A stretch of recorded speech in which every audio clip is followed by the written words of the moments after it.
as we finish this series, Solomon's voice echoes out from the passage, but also echoes out from history, booming a warning from these pages. Get wise, because in the end, I let it all go. And this is where it led. And I know that's a heavy way to end a summer series, right? Solomon strayed from the ways of God, the wicked kings reigned, and the hearts of the people turned from their creator. But listen, we can always say these two words when it comes to God's plan and his word. But God. But God was not done with the story. God was not done with his people, and God was not done with the royal line of David. And even though God's people were taken into captivity far from home, God was about to remind his people, remind the people of Babylon, the people of the world, and even the king, the wicked king Nebuchadnezzar, that he was just getting started. Because God had a plan to restore not only his people, but to rescue all people.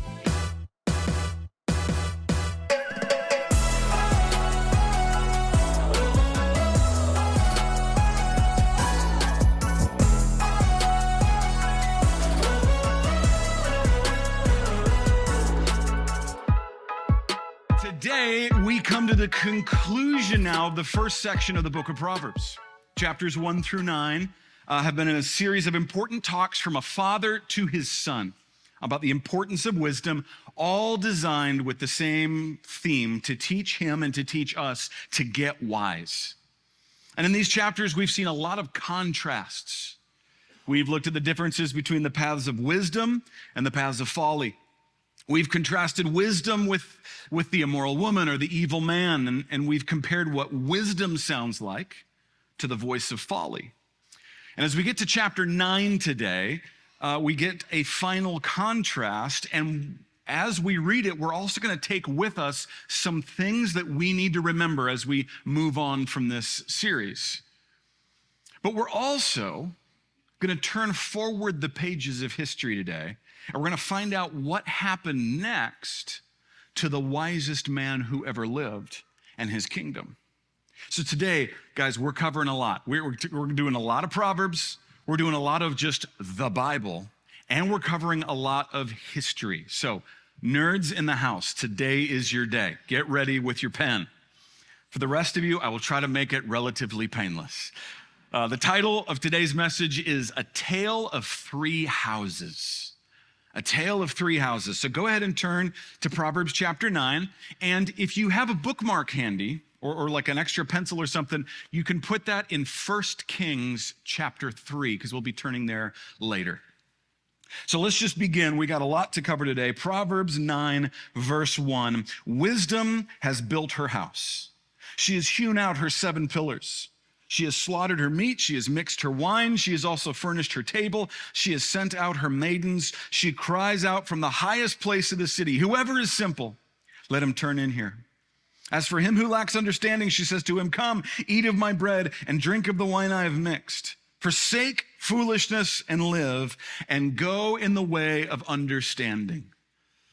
So Solomon jumps right in, and he begins to tell us about the house that wisdom has built. It's a solid house. It's hewn out of stone. It's a large and sturdy house. It's got 7 pillars of support. It's a welcoming and hospitable house with food to eat and wine to drink. It's an inviting house because invitations have been sent out personally by the maidens to say, hey, come on in. You're welcome here. In this house is a reminder that wisdom is the way to life, and life abundantly. That would later be totally fulfilled in Jesus. And let's look, on this side of heaven, if you want to live a life, that happens by walking in wisdom. Now, before Solomon tells us now the contrast about Folly's house, before he gets there, he takes a moment to tell us how you can tell whose house someone is in. So, verse 7. He who corrects a scoffer gets shame for himself, and he who rebukes a wicked man only harms himself. Do not correct a scoffer lest he hate you. Rebuke a wise man, and he will love you. Give instruction to a wise man, and he will be still wiser. Teach a just man, and he will increase in learning. So within the larger contrast, we now have a smaller contrast, and that is how the wise and the foolish respond to instruction. Solomon tells us that when the wise person, the just person is instructed, they're going to just keep getting better. They're going to receive it. They're going to grow in wisdom. But when it comes to the scoffer, the wicked, the foolish person, Solomon says, yeah, it's kind of a waste of time to correct or instruct them because they are not going to receive it. Instead, they're just going to lash out and cause harm. And this passage gives us the first kind of reminder for us that I hope we'll take with us from this series. So point number 1 for your notes. Remember the get wise test. Remember the get wise test. So what is the get wise test? It is a way of finding out in a season or even in a situation if we are walking in wisdom or in foolishness. And Solomon just gave us a self-evaluation to find out in verse 8. He says, do not correct a scoffer lest he hate you. Rebuke a wise man and he will love you. That's the get wise test. When someone brings godly instruction or correction to me, what is my response? Now, nobody loves being corrected, but do I respond in love? Do I say, oof, wow, okay, that's hard to hear, but you know what? I received that. I'm gonna go to God with that. I'm gonna look at scripture with that. And this might be a sweet opportunity for me to grow in wisdom. Or is my response more like, who do you think you are? Some holier than thou Bible thumper wants to tell me what to do because you're so wise? What is my response to instruction and correction? Because Solomon just told us that the foolish person hates it. But the wise person responds in love, knowing that it is for their good. So we need to remember the get wise test because it can actually tell you where you are. Because a lot of us like to think, well, I'm the wise. We've been learning about it. I'm one of the wise people. And someone says, hey, you know what? Because I love you, I wanted to mention this to you. And you're like, excuse me? Back up, right? We start lash out. Solomon tells us, hey, it's usually the unwise person that has that response. Verse 10. The fear of the Lord is the beginning of wisdom, and knowledge of the Holy One is understanding. We read a verse very similar to this way back in chapter 1 at the beginning of this first section of Proverbs. And now in chapter 9 at the end of this section, we read pretty much the same vital point. And that's point number 2 for our message. Remember the get wise foundation. But at the end of the day, this has become the most important theme of these first 9 chapters, the get wise foundation, that the starting point, the foundation of wisdom is the fear of the Lord. Now, we've talked about this before. Just remember our definition of the fear of the Lord. It doesn't mean to be scared of God. No, I think the Bible commentator Alan P. Ross gave us a helpful definition when he said, the fear of the Lord ultimately expresses reverential submission to the Lord's will and thus characterizes a true worshiper. It is not to cower before a scary force, but to bow before an awesome God. To say, God, your will is better than mine, and I humbly submit to it. That is the true fear of the Lord, and it is the beginning of all wisdom. And without it, we'll never be truly wise. Verse 11, for by me your days will be multiplied, and years of life will be added to you. If you are wise for yourself. And if you scoff, you will bear it alone. So wisdom is continuing to speak here right now. Like we've had the personification of wisdom, personification of foolishness. This is wisdom speaking. And she says, by me, wisdom, life will be added to you. We remember that there's the blessing of true life found in wisdom, right? Knowledge and information help us make a living, but wisdom makes us have a life worth living. And then she gives us our third reminder. Point number 3 for your notes. Remember to get wise for you. Now, this one at first may seem a little counterintuitive. Remember to get wise for you. And you're like, well, I want to get wise for my kids. I want to get wise for my spouse. I want to get wise so I can, walk in wisdom to affect others. And that is good and that is appropriate. But wisdom just told us at the end of the day, when it comes to wisdom or folly, it's on you. And you are going to deal with the consequences. If you are wise for yourself. And if you scoff, you will bear it alone. When we walk in wisdom or in folly, it will affect others. In fact, we're going to see that in a big way as we continue our study. But wisdom herself reminds us here that it impacts nobody more than it does you. So at the end of the day, we remember all these promises of wisdom, this beautiful life, this walking in blessing. It's like, hey, that's for me. I need to get wise for me. So get wise for you. It impacts you. Now, after these important notes, Solomon continues back with our original contrast, right? He showed us what wisdom's house looks like. Now he's going to show us folly's house in verse 13. A foolish woman is clamorous. She's simple and knows nothing, for she sits at the door of her house, on a seat by the highest places of the city, to call to those who pass by, who go straight on their way. Whoever is simple, let him turn in here.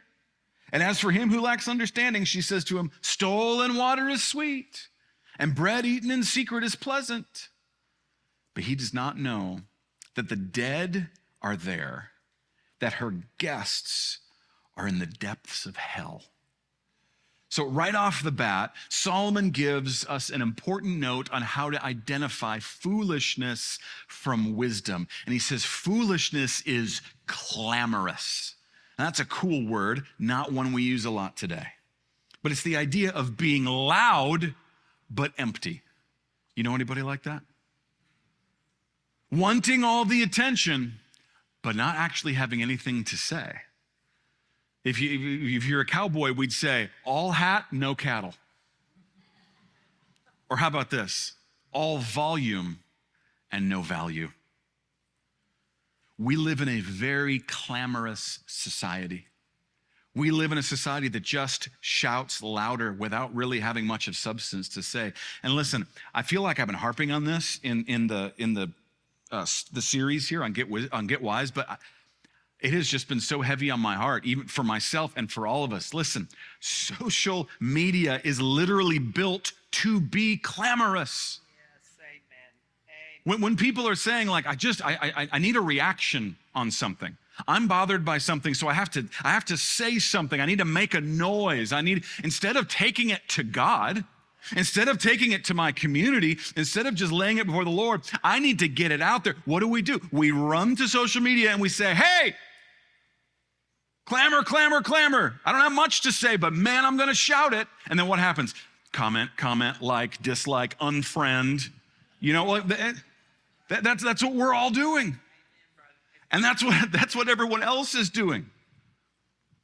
We are built now as a society, specifically through social media, to be clamorous, to have a whole lot of volume without any value. That is not the way of wisdom. Notice the difference, even as we continue here. Earlier, we read that wisdom sent out the maidens with invitations to her house. We read in previous chapters that the invitation of wisdom is open to everyone, but now there's these I think of like these beautiful, almost like wedding invitations, that are just real special. And someone says, hey, You are wanted in the house of wisdom. You are welcome here. I came to tell you there's a personal, valuable thing. But the way of foolishness? No, she just sits by the door lazily and shouts at anyone walking by. Anybody who will hear. That's what we do. I said that like X or Twitter. That's just like sending a text message to everybody that nobody wanted. But that's what we do. We sit and we shout at the world, and yet wisdom says, no, I sent an invitation to the one. I want to make a personal connection and know that there is a wise way to live. And what she's calling out, this lady foolishness, what she's calling out is really interesting. She's stolen water is sweet. Basically what she's saying is, hey, sin is fun. Now here's what's interesting about this. Is that truth or a lie? Yeah, well, some good sinners in here. You're saying true, okay. It's a little bit of both. It's a half-truth. Because if we're being honest, sin can be fun. And if you don't think sin is fun, you're doing it wrong. But listen.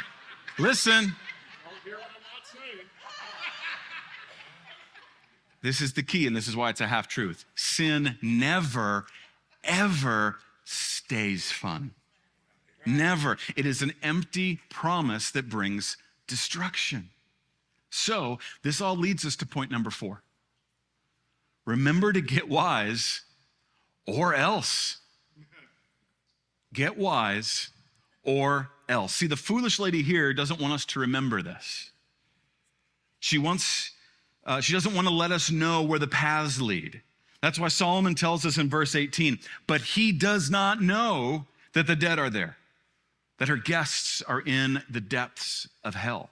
He doesn't know because the foolish woman doesn't want you to know that. The foolish woman wants the first part of the promise. Hey, stolen water's sweet, bread eaten in secret, sin is fun. Isn't it fun? But the idea that there are further consequences to our sin, she keeps from us. He does not know that the dead are there. The first steps on the path to folly and sin are never difficult.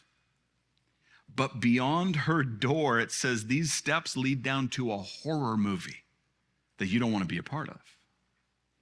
Now, this has been really one of the huge themes of this book. It's not just about do this and don't do that, but it's instruction and insight on where these paths lead. So Solomon writes this for his son's good. He isn't just saying, hey, here's a list of stuff you got to do. He says, here's where we're going. Here's where this leads, and here's where this takes you. This river leads to life. This river goes over a waterfall. It isn't a threat. He writes it for his son's good, and the Holy Spirit writes it for our good. It's a glimpse of where the paths lead. And that's why at this point, get wise or else. Not or else I'm going to get you. It's get wise or else the consequences of your action, the consequences of your foolishness will keep up with you because we live in a world of sowing and reaping. And it's that final reminder as we now close Proverbs, the book of Proverbs in chapters 1 through 9. But it leads us to another part of this story, and that's what we're going to spend the rest of our time on. Because note takers, you might be a little confused right now. You might be like, okay, the title was A Tale of Three Houses. He's only mentioned 2 houses. Where's the third house we're going to talk about? Well, for that, what we need to do is take a look at the life of the man who wrote these chapters, King Solomon. So by now we know that Solomon wrote chapters 1 through 9 of the book of Proverbs on wisdom. And you've probably been taught before that Solomon was the wisest man who ever lived. So how do we know that? And how did he get so wise? Well, we read about the beginning of the reign of King Solomon in the book of 1 Kings in chapter 3. So if you've still got a little note there, turn to 1 Kings chapter 3. It's to the left of where you are in Proverbs. And in 1 Kings chapter 3, I'm going to begin in verse 4 and read a chunk to us because there's a lot to learn. 1 Kings 3, verse 4. Now the king went to Gibeon to sacrifice there, for that was the great high place. Solomon offered 1,000 burnt offerings on that altar. At Gibeon, the Lord appeared to Solomon in a dream by night, and the Lord said, "Ask, what shall I give you?" Anybody else want that kind of dream? I'd be okay with that. God's like, "Hey, anything you want." I'm like, "Yes, please, I'll take that dream." Verse 6, and Solomon said, "You have shown great mercy to your servant David, my father, because he walked before you in truth, in righteousness and in uprightness of heart with you. You have continued this great kindness for him, and you had given him a son to sit on his throne, as it is this day. Now, O Lord my God, you have made your servant king instead of my father David, but I'm a little child. I do not know how to go out or come in, and your servant is in the midst of your people whom you've chosen, a great people, too numerous to be numbered or counted. Therefore, give to your servant an understanding heart to judge your people, that I may discern between good and evil. For who is able to judge this great people of yours?" The speech pleased the Lord, that Solomon had asked this thing. Then God said to him, "Because you've asked this thing, have not asked for long life for yourself, nor have asked for riches for yourself, nor has asked for the life of your enemies, but have asked for yourself understanding to discern justice. Behold, I have done according to your words. See, I have given you a wise and understanding heart, so there has not been anyone like you before, nor shall any like you arise after you. And I have also given you what you have not asked, both riches and honor, so that there shall not be anyone like you among the kings all your days. So if you walk in my ways to keep my statutes and my commandments as your father David walked, then I will lengthen your days." So clearly Solomon already had at least a little bit of wisdom in going into this, because he had the humility to know he needed a lot more wisdom than he had. And even that in and of itself, that's the fear of the Lord, a submission to God's will. That's the beginning of wisdom for him. But God gave him more wisdom than anyone had ever seen before or since. And God didn't stop there. He blessed him with resources and peace in his reign. And this wisdom was good for King Solomon, of course. But listen, it was also good for the nation. It was good for Israel. It led to a season of prosperity for the kingdom of Israel like they had never seen to that point. They were a world superpower on the world stage. And the blessing of this wisdom also led to the third house from our title. We find this in 1 Kings 6, verse 1. And it came to pass in the 480th year after the children of Israel had come out of the land of Egypt, in the 4th year of Solomon's reign over Israel, in the month of Ziv, which is the 2nd month, that he began to build the house of the Lord. There is the third house from our title. We've already talked about two metaphorical houses, the house of the wise and the house of the foolish. This third house is not metaphorical. This was the house of the Lord, the temple that people had longed to build. It was actually King David's dream before Solomon to build the temple for God, but God appointed Solomon to do this and gave him the wisdom and the resources to do so. So in this wisdom that God gave him, Solomon began a 7-year construction project to build the first temple. And after these incredible years of building and growth and dedication, Solomon dedicates the temple in what is like one of the most beautiful worship services in the Bible. And then the Lord appears to Solomon a second time. So flip a few pages ahead now to 1 Kings chapter 9, and we're going to read about this.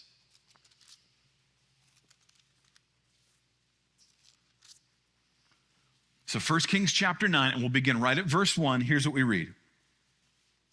And it came to pass, when Solomon had finished building the house of the Lord and the king's house and all Solomon's desire, which he wanted to do, that the Lord appeared to Solomon the second time, as he had appeared to him at Gibeon.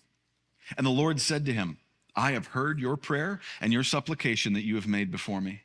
I have consecrated this house, which you have built, to put my name there forever, and my eyes and my heart will be there perpetually. Now, if you walk before me as your father David walked, in integrity of heart and uprightness, to do according to all that I have commanded you, and if you keep my statutes and my judgments, then I will establish the throne of your kingdom over Israel forever, as I promised David your father, saying, you shall not fail to have a man on the throne of Israel. But if you or your sons at all turn from following me and do not keep my commandments and my statutes, which I have set before you, but go and serve other gods and worship them, then I will cut off Israel from the land which I have given them. And this house, which I have consecrated for my name, I will cast out of my sight. Israel will be a proverb and a byword among all peoples. And as for this house, which is exalted, everyone who passes by it will be astonished and will hiss and say, why has the Lord done thus to this land and to this house? Then they will answer, because they forsook the Lord their God, who brought their fathers out of the land of Egypt, and have embraced other gods and worshiped them and served them. Therefore, the Lord has brought all this calamity on them. So God reiterates his promise, his blessings, and he reiterates and even expands on this warning for King Solomon. And it's in these years after the building of the temple, after the dedication of the temple, that we read about like the golden age of Israel. We see amazing things. We read that Solomon's wisdom became famous worldwide. Other kings and queens came to visit him just to hear from him. And people in pagan nations would bring tributes to the God of Israel just because they couldn't deny what they were seeing. And it's in this period of blessing that Solomon writes Proverbs chapters 1 through 9 to his son to pass on this deeply important wisdom. He says, look, God is true to his word. This is what he said. It's sowing and reaping. If this, then this. Son, you're going to be a king one day. I need to tell you this. And the Holy Spirit wrote it so we would know it as well. And then 3 little letters change the course of a king and his kingdom. B-U-T.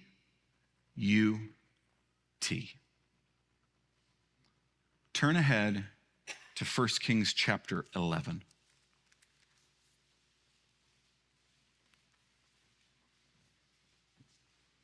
Right after all of this blessing, all of the amazing things that have happened, 1 Kings 11 says this, but King Solomon loved many foreign women, as well as the daughters of Pharaoh, women of the Moabites, Ammonites, Edomites, Sidonians, and Hittites, from the nations of whom the Lord had said to the children of Israel, you shall not intermarry with them, nor they with you. Surely they will turn away your hearts after their gods. Solomon clung to these in love. And he had 700 wives, princesses, and 300 concubines. And his wives turned away his heart. Remember, above all else, guard your heart, for from it flow the well springs of life. Verse 4, for it was so, when Solomon was old, that his wives turned his heart after other gods, and his heart was not loyal to the Lord his God, as with the heart of his father David. For Solomon went after Ashtoreth, the goddess of the Sidonians, and after Milcom, the abomination of the Ammonites. Solomon did evil in the sight of the Lord and did not fully follow the Lord as did his father David. Then Solomon built a high place for Chemosh, the abomination of Moab, and on the hill that is east of Jerusalem, and for Molech. By the way, to worship Molech, it would be infant sacrifice, the abomination of the people of Ammon. And he did likewise for all his foreign wives who burned incense and sacrificed to their gods. Verse 9, so the Lord became angry with Solomon because his heart had turned from the Lord God of Israel, who had appeared to him twice and had commanded him concerning this thing, that he should not go after other gods. But he did not keep what the Lord had commanded.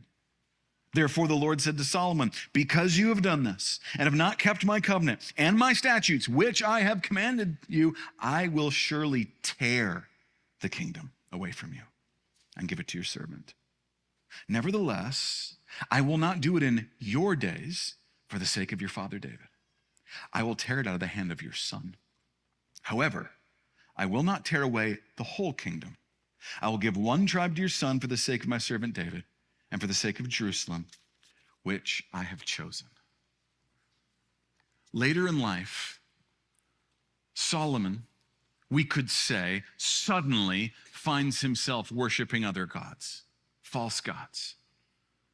But we also know that it's never sudden, because that's where the paths of foolishness take us. Now today, when we walk the paths of foolishness, we don't end up with an Asherah pole in the backyard or like a Chemosh statue, but we do find ourselves bowing before the idolatry of the age, which is everywhere. Step by step, Solomon began walking down a path, and he began to ignore the wise counsel that he himself had written. In fact, having read the description of where Solomon ended up, you can actually go back. We don't have time to go through this, but I made a list. This would be a great Bible study at home. You can go back through Proverbs chapters 1 through 9 that we've studied in this series, and you can find something in every single chapter that Solomon had to ignore or disobey to get here. Every single chapter he'd written. Now, this certainly took its toll on Solomon. Toward the end of his reign, he wrote the book of Ecclesiastes, which is basically depressing poetry about the meaninglessness of life apart from God.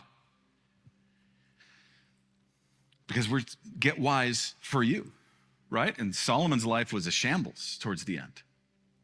But it didn't only affect Solomon, and that's the other part of this.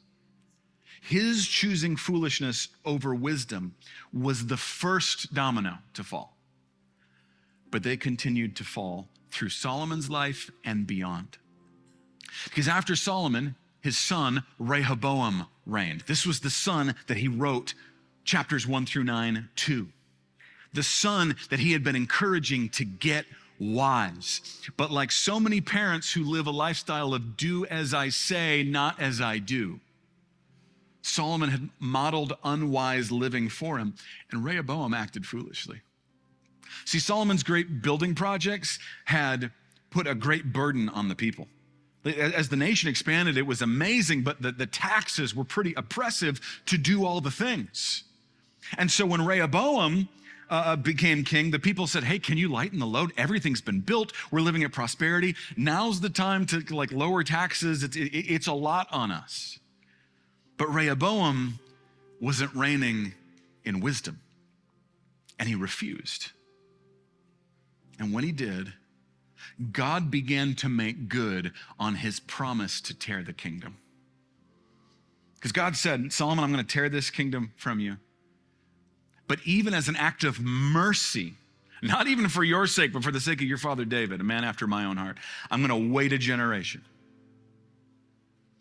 And even though I'm going to tear it from your line, I'm still going to have mercy, and I'm going to leave a remnant. And the nation of Israel split into two kingdoms. Rehoboam continued to reign in Jerusalem in the south. That was where the capital was, Jerusalem. And the tribes of Judah, Benjamin, and Levi remained loyal to him there. But this became known not as Israel anymore, but as the southern kingdom, or Judah. The rest of the tribes rebelled, and they formed their own northern kingdom. And they set up a new king, Jeroboam, setting a new capital in Samaria. So now we literally have the breaking apart of the nation of Israel.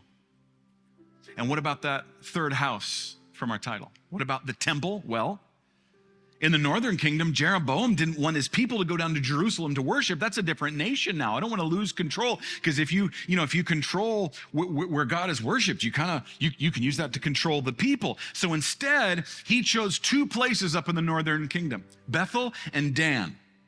And he said, okay, and these two places I'm going to set not a temple, not a tabernacle. I'm going to set two golden calves to worship. And he said, here's the God that delivered you from Egypt. So do we see what's happening here? The foolishness of Solomon led to depression in his own life, led to children that didn't follow in the ways of God, led to a split, which has led to the temple of God being ignored by most of the nation, and has now led to outright government-sanctioned idol worship among God's people. And for the next few hundred years, there were plenty of kings that cycled through that northern kingdom. And every single one of them was a bad king, because God will never honor that kind of rebellion and sin. Meanwhile, in the southern kingdom, where Rehoboam was, there were also more kings over the year for the next few hundred years, all coming from Solomon's line, meaning the line of David. And some of those kings were pretty good. Most of them, pretty bad.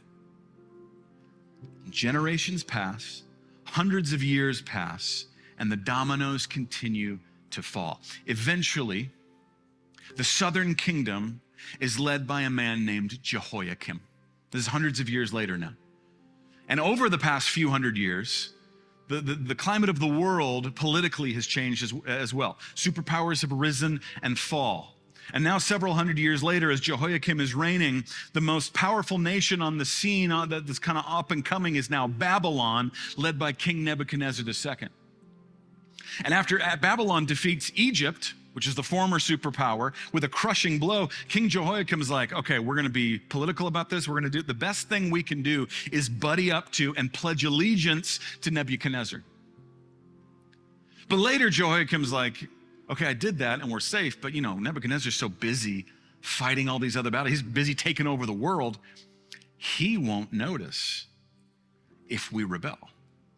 And even though he was warned not to do it by none other than the prophet Jeremiah, Jehoiakim rejects wise counsel and he rebels against Babylon. But guess what? Nebuchadnezzar wasn't too busy to notice. And he lays siege to Jerusalem. Jehoiakim freaks out. He tries to escape, just to abandon ship, and he's killed. Nebuchadnezzar takes the city, takes a ton of the best and the brightest out of the city to bring back to Babylon, as well as plundering the city and even plundering part of the temple. The house is still being affected. Nebuchadnezzar then appoints a puppet king to rule over Jerusalem, Zedekiah. But later, more political intrigues, Zedekiah foolishly rebels against Nebuchadnezzar, and this time the gloves are off. Nebuchadnezzar sends his best general, and the city of Jerusalem is destroyed. The walls that protected it are all toppled. The rest of the people are taken captive into exile to Babylon, and the temple, the house of the Lord, is ransacked, broken down, and burned to a heap of ashes. Remember what the Lord said, if you do not walk in wisdom, people will walk by saying, oh, what happened to this house? Now, we just talked about several hundred years of history that led to this point. And there's a lot at play. There was wickedness, idolatry, evil kings, ignoring God's warnings, yes. But if we trace all those dominoes back to the start, what we have is a tale of three houses. Solomon began in the metaphorical house of wisdom. But later, ignoring God's commands, he moved to the house of folly. And the dominoes fell, and 400 years later led to the destruction of the house of God, the temple. And so as we finish this series, Solomon's voice echoes out from the passage, but also echoes out from history, booming a warning from these pages. Get wise. Because in the end, I let it all go. And this is where it led. And I know that's a heavy way to end a summer series, right? Solomon strayed from the ways of God, the wicked kings reigned, and the hearts of the people turned from their Creator. But listen, we can always say these two words when it comes to God's plan and His word. But God. But God was not done with the story. God was not done with His people, and God was not done with the royal line of David. And even though God's people were taken into captivity far from home, God was about to remind His people, remind the people of Babylon, the people of the world, and even the wicked king Nebuchadnezzar that He was just getting started. Because God had a plan to restore not only His people, but to rescue all people. And He was about to share that plan with one man taken into captivity in Babylon, a man who would face impossible situations, a man whose wisdom would be tested, and a man who would be given the gift to see dreams and to see the rest of the future of the entire world. And so in 2 weeks, I hope you'll join us as we begin our next series through the incredible, prophetic, and practical book of Daniel. And I can't wait to start it with you. Hey everybody, Pastor Brian here. Thanks so much for checking out this teaching from the house. Look, if something stood out to you, ministered to you, or maybe you could use some prayer or have some more questions about Jesus, drop us a line. info@thehousechat.com. That's chat with 2 T's.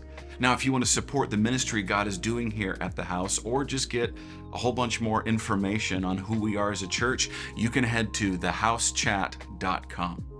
Have a great week.